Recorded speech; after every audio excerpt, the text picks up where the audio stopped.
Gure bidea izan da, ematen dugu oso motza dela, baina atzera begira, ikusten duzu gauza asko ditugula. Alde batetik, euskara taldetxoa sortu genuen, 3 pertsona bakarrik gara momentuz, baina ja .eus dominioarekin egin genuen lan hori, aurrera pausu hori, egin genuen euskal mapa bat enpresan, eta hori egun dugu bigarren txanda bat, zenda enpresa asko aldatu da, jende berri asko sartu da, testu batzuk, protokolo testu batzuk ere euskatu genuen, eta webgunea euskatu genuen, eskaini ditugu ikastaroak, eta horretan gabitza ja, ibilaldi nahiko luzea daramagu, baina dakigu oraindik gauza gehiago falta direla egiteko.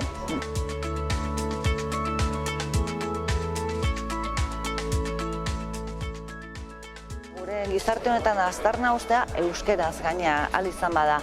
Badaukagu, egin dugun azken gauza da inkestatxo bat egitea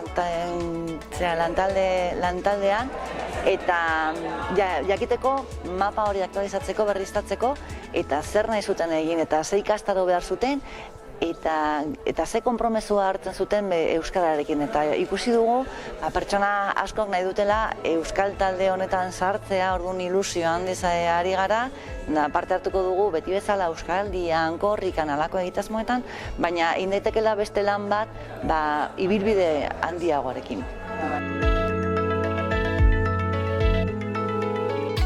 2008an gure enpresako talde txiki batek pentsatu genuen, pertsona ardatz bezala daukagunez gure helburua pertsona dira, eta bidea pertsonen arteko harreman horretan hizkuntza da.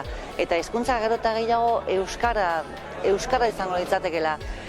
Gure lan egiten dugu adinduek gero eta euskara gehiago daukate, gure bezeroak ere euskaraz dakite, familia artekoak ere euskaraz eskatzen digute, eta naturala izan zitzaigun guretzako euskara nola sustatu pentsatze horrek. Baina gure lana dela eta agenda direla eta ikusi genuen laguntza behar genula. Eta laguntza hori eskatu genuen Lanabeseko taldeari, teknikariei. Eta eskerrak asko lidagundu digute.